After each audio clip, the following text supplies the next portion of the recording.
Guitar Percussion Part 1.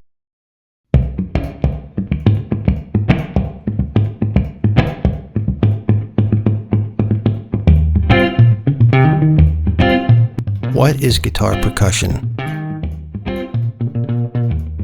Guitar percussion is the act of recreating or simulating a drum beat on a solitary, unaccompanied guitar, while simultaneously playing other normal guitar elements, such as chords, bass lines, or melodies.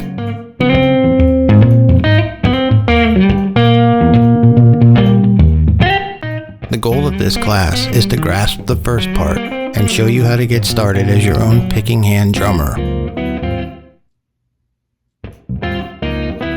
Don't worry about the chords and junk at this point. Just know that we will be adding frethand elements to these exercises in future classes.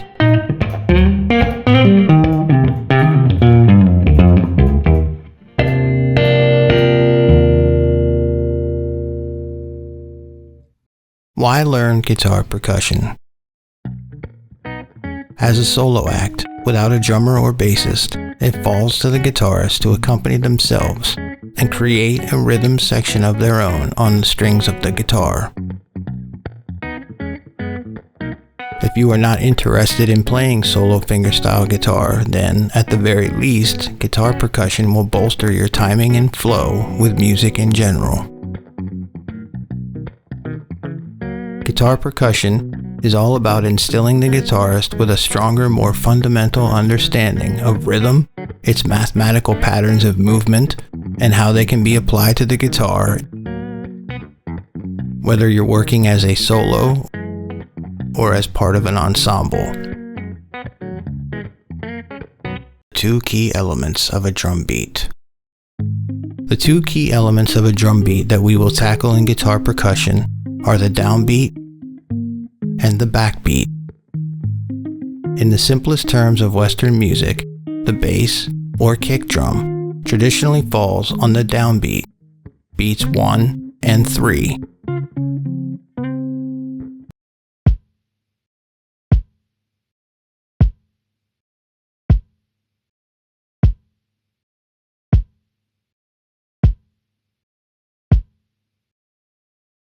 While the snare drum hits the backbeat, beats 2 and 4.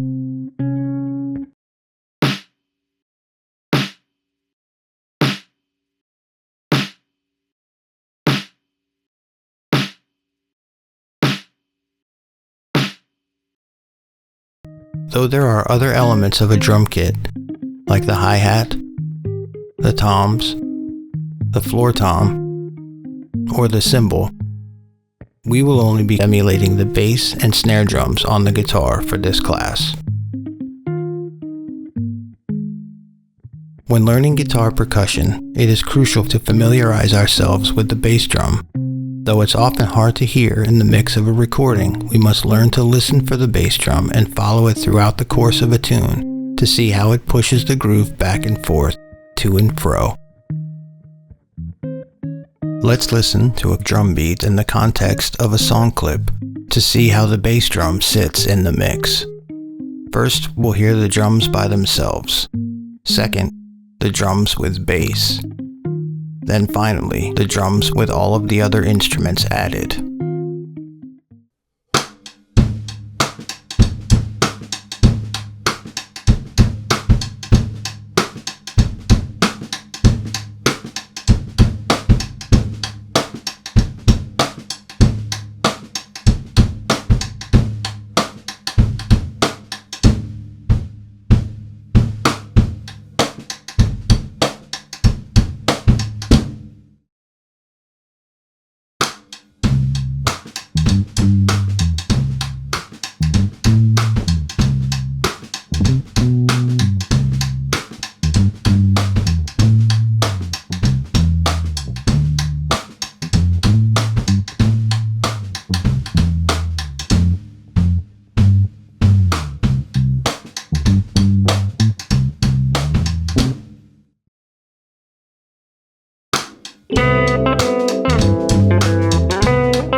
snare drum isn't quite as easily lost in the mix, however. That elemental piece of a drum pattern is where folks clap along to a beat. FYI, never ever clap on 1 and 3. The crack of the snare drum is obviously what the ear gravitates towards, but it's the play of the snare off the bass drum that creates the groove.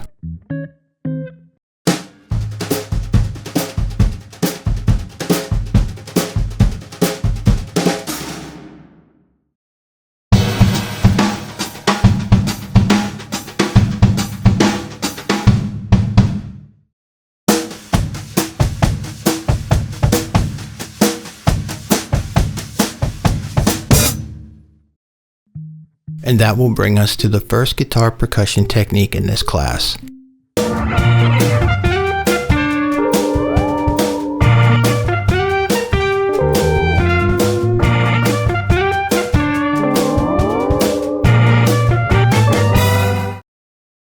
Bass drum.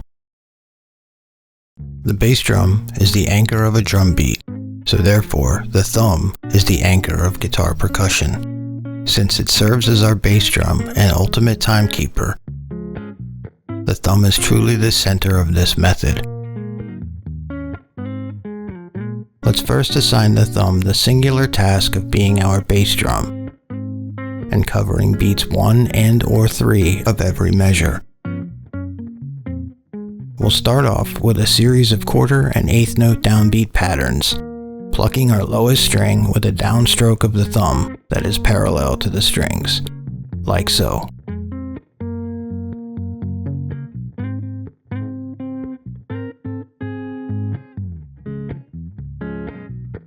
The fourth and fifth strings will eventually be used for the bass drum as well, but for now we'll just stick with the sixth. It's always best to introduce new guitar information one hand at a time. So for these initial exercises, let's only concern ourselves with what our picking hand is doing. We can simply deaden the strings by lightly placing our fret hand fingers across the strings. Or we can even play open strings if that's easier. In time, the fret hand itself will be contributing rhythmic elements as well. But for now, we just need it to mute the strings. We will want to use a metronome in order to keep the time and to instill our thumb with as steady a pulse as possible. So let's get to it.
Drum-Thumb.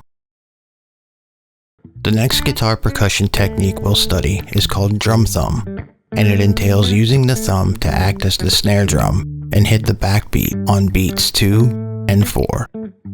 We simulate the snare by tapping the strings with a perpendicular motion of the thumb that comes up and off and then back down onto the low string, like so. So by plucking with a parallel motion for the downbeat and tapping with a perpendicular motion for the backbeat, we can imitate both the bass and the snare drum with one handy finger. Turning again to our rhythm patterns, we'll take those same downbeat figures and add the backbeat snare drum hits on beats 2 and 4, BB, while still catching the downbeat on 1 and 3, DB.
BundleFlick.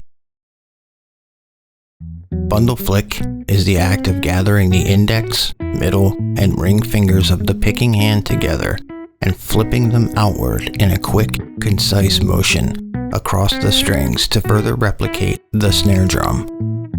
This is not a big, sweeping motion where the fingers become fully extended. Just as in my fingerstyle beginnings course, economy of movement is key here. We want to make certain that we're not fully opening our hand, but rather keeping it somewhat curled as if we were in finger-picking position, making a rapid little scrape across the strings with the nail side of the picking hand fingers, and then returning those digits immediately to a closed position once more is what we're after. The degree of force with which we hit the strings will vary as well from song to song, but mostly we want to keep the BundleFlick on the softer side. Subtlety with guitar percussion is really what we're after, as opposed to knocking on the guitar and strings as hard as we can. However hard we do wind up hitting the strings percussively, what's most important is that we go for a consistent touch, so one hit isn't significantly louder than the rest, or vice versa. Consistency comes from control, and control comes from repetition and practice. Let's turn again to our rhythm patterns and replace the thumb on backbeat with BundleFlick for all snare hits. So the thumb covers the downbeat, while the index, middle, and ring fingers hit on the backbeat.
BundleFlick and Drum-Thumb. The final technique of part 1 of guitar percussion is simply combining BundleFlick and Drum-Thumb into one simultaneous motion on the backbeat. We pluck the downbeat with our thumb as we have been doing, and then we lift the thumb and index ring and middle fingers up off the strings in order to bring them back down perpendicularly against the strings in one fell swoop.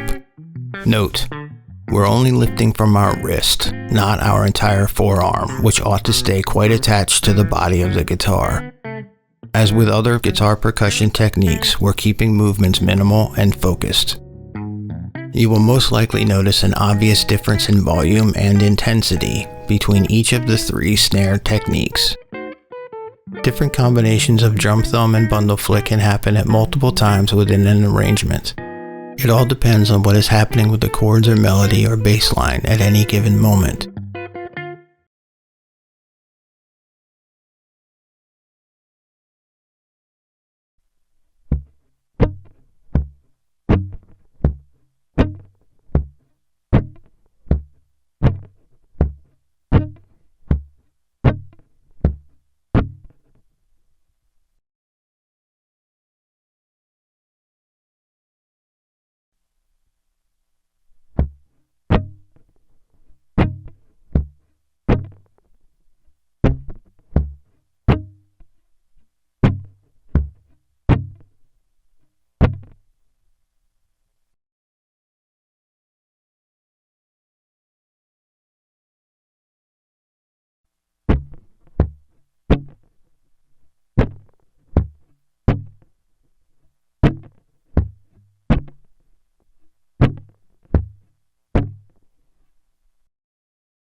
I cannot stress enough the importance of small condensed movements with the picking hand. Remember that the width of the strings is no more than 2 inches across.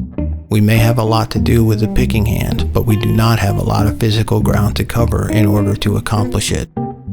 We don't have time for our picking hand to go very far and spread out all over the place. Control comes from repetition and practice. Also, be sure to practice on the 4th and 5th strings as well as on the 6th. Developing the accuracy to hit specific strings may take a while, but it will come in quite handy when we start applying bass notes and chords and junk to our guitar percussion.